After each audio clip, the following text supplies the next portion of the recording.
Chartered Accountants Academy video lecture. My name is Mutsawashe Mbaiwa. I'm a lecturer in the Management, Accounting and Finance Department, and today I'm going to be covering with you Performance Evaluation Part 2. So my assumption is you've gone through Performance Evaluation Part 1. Now let's discuss our learning objectives. So we have one major learning objective, which is to understand economic value added, which I'm going to be calling EVA, and to understand EVA adjustments and how it links to net present value. Now let's get right into it. Economic value added. What is economic value added? So economic value added, it is a financial measure measuring the return earned by a firm that is in excess of the amount that the company needs to earn to appease its shareholders. So what does performance EVA do? So EVA compares the rate of return on invested capital with the opportunity cost of investing yields elsewhere. So the idea is that value is created when the return on the firm's economic capital employed exceeds the cost of that capital. So this is important for businesses to keep track of, particularly those businesses that are capital intensive. So when calculating economic value added, a positive outcome means the company is creating value with its capital investments. And conversely, a negative outcome would mean that the company is destroying value with its capital investments, and the capital would be better spent elsewhere. So businesses can use EVA to assess managerial performance, as it serves as a measure of value creation for shareholders. Now let's discuss the objective of EVA. So EVA aims to convert accounting profit to economic profit and to give the return taking into account the true cost of financing activities. So in other words, EVA wants to get to cash flows to be as close to as economic cash flows as possible. So how do we achieve this? So we need to exclude any costs related to long-term financing to prevent double counting. So items are either deducted from the profit or deducted in WACC. So if an item was deducted from the profit, you cannot deduct it again from the WACC, so items cannot be deducted twice to prevent double counting.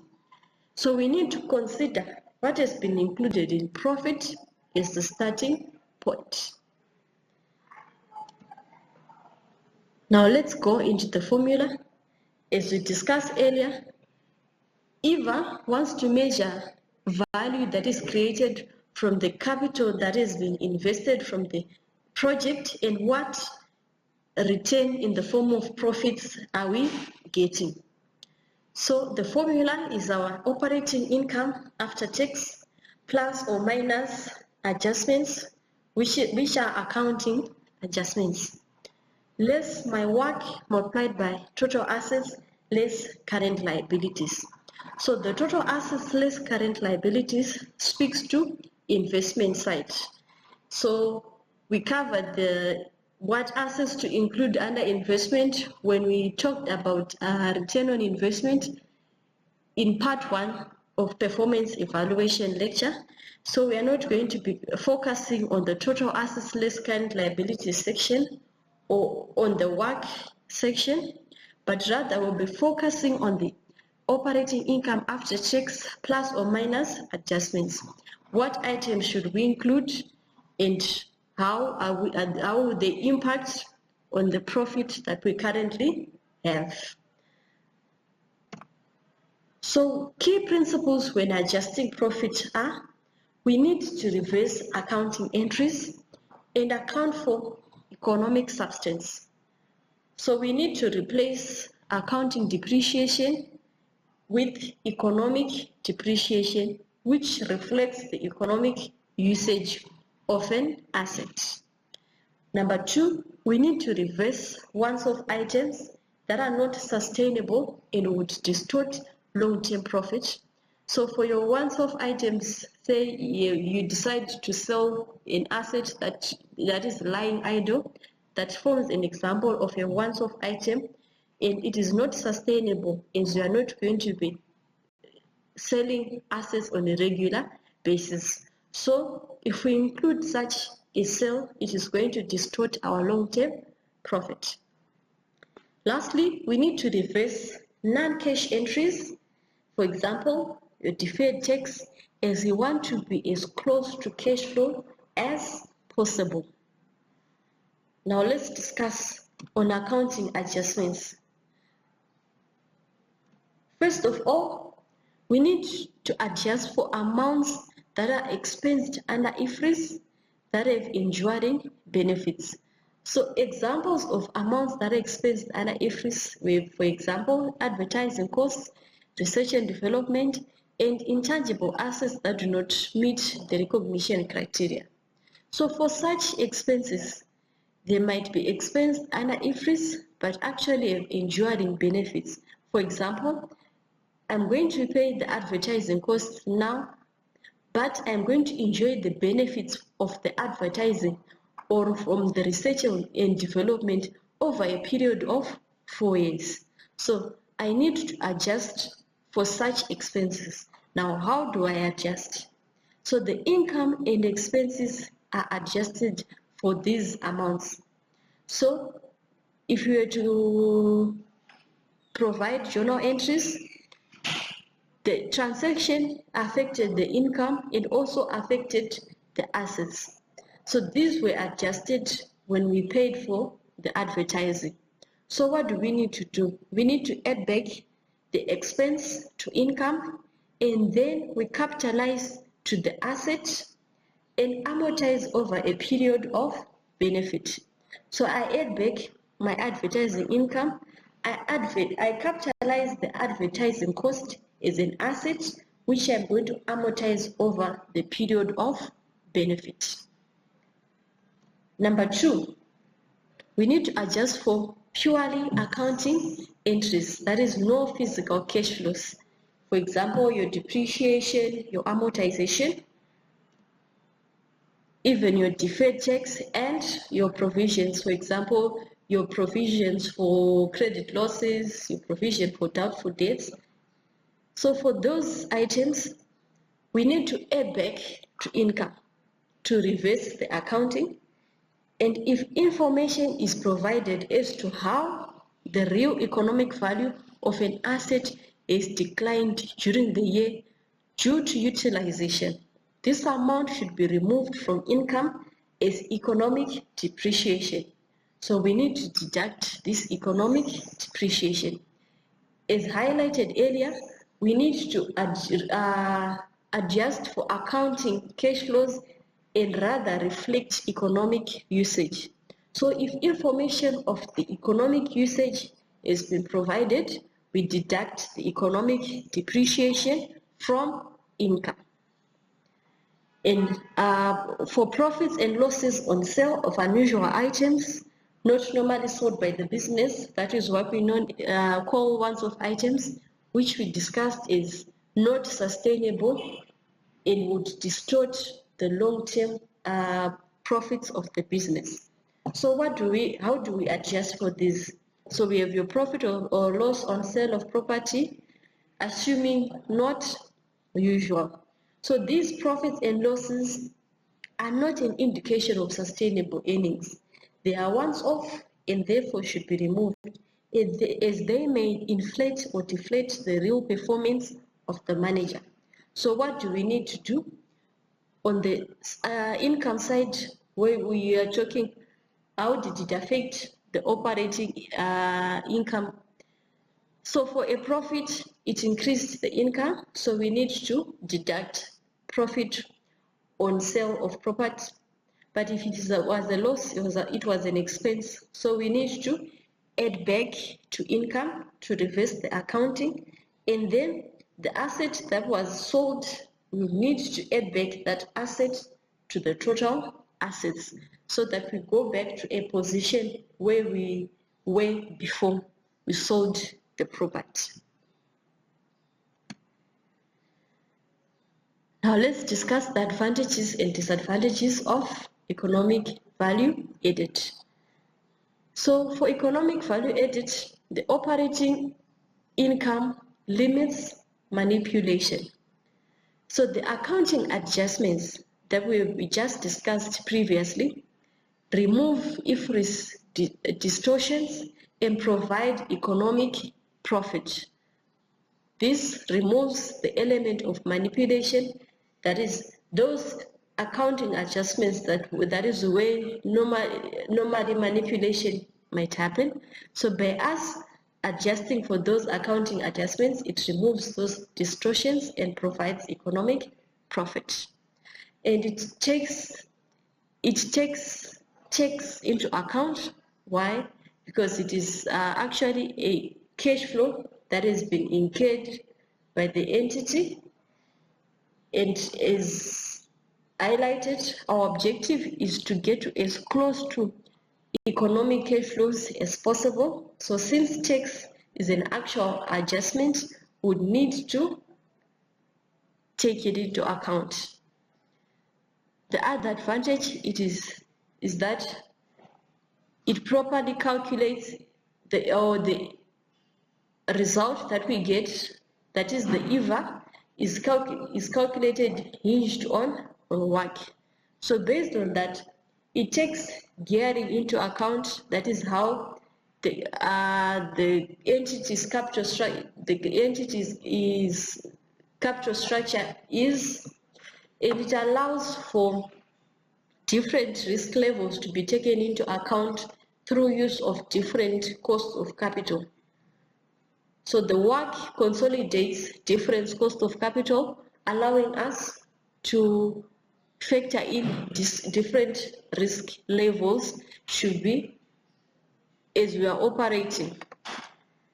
And the other advantage is the working capital management is rewarded. So this means if I'm to manage my working capital properly, I'm going to be rewarded. How am I rewarded? On the investment side, when we talk about less total assets, less current liabilities, that's where the working capital management starts to kick in. Based on we are picking up discussion that we had from performance evaluation part 1. We are now saying, if for example, if my creditors want me to pay them back in 3 months, and then I ask for my debtors to pay back within a month, I have 2 months worth of cash which I can use to finance other activities of the business, which is helping or linking to rewarding of working capital management. It is an economic measure, it's an advantage. It is based on NPV principles, that is the adjusting of cash flows so that we have real cash flows. So, and it is moving towards cash basis rather than accounting basis. So that gives us an added advantage when we are of using EVA. The other disadvantage of EVA is that it is an absolute measure. So therefore, since it is not a performance, not a percentage, we cannot compare our EVA across different investments. So EVA of company A cannot be compared to EVA of company B due to differences in size of investments that company A invested versus what company B invested. So to compare the issue with regarding to size, we should compare, the EVA should be compared to budgets or to targets to reflect on size. And the other disadvantage is there are complexities involved in the calculation. As highlighted, we need my operating income after tax plus or minus adjustments. I'll need to calculate my weighted average cost of capital, and I'll need my investment, which is sums up the complexities in the calculation involved.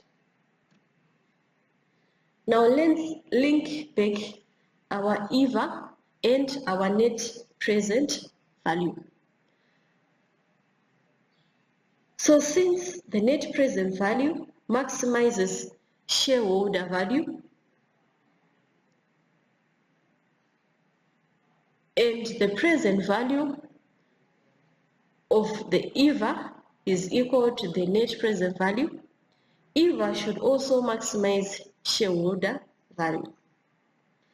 So the present value of EVA is equal to NPV, and since NPV maximizes shareholder value, EVA should also maximize shareholder value. So sometimes if an annual EVA is viewed in isolation, it might result in an incorrect decision being taken in 1 year, where a straight line economic depreciation is used. So this can be prevented by evaluating managers over the long term or including financial measures. So the NPV should result in the same decision being made as EVA is trying to get back to cash flow principles. Hence, that's why we are saying the present value of EVA is equal to net present value, as we are trying to get back to cash flow principles. So NPV is a tool used to evaluate multiple year projects, while EVA is usually used to evaluate a manager or divisional performance on an annual basis. So the discounted EVAs for saying a 5-year project should give you the same result as an NPV for the same project. As I highlighted earlier, sometimes if an annual EVA is viewed in isolation, it might result in an incorrect decision being made. So to avoid this, we need to evaluate our managers over the long term or including non-financial measures when we are evaluating the managers. Another concept that comes through, linking economic value added and market value added. So EVA is a performance measurement, and MVA, which is market value added, is a long-term wealth measure that measures whether a company has increased value over time. So as also our EVA wants to measure value that is obtained if we invest a certain amount of capital in a project or in a division or in an entity. So as a company performs well, it will retain earnings and shareholders will be paid a higher premium as a result of the past performance. So if it is positive, management's actions and investments. If it is negative, the management's actions and investments are less than the capital contributed and wealth is being destroyed. If it is positive, management's actions and investments are more than the capital contributed and wealth has been created. Linking the economic value added and market value added. So from this lecture slide, or from this lecture, the next step is to go through part 3 of this lecture recording. So our next step is performance evaluation part 3. So thank you. See you in part 3 of performance evaluation.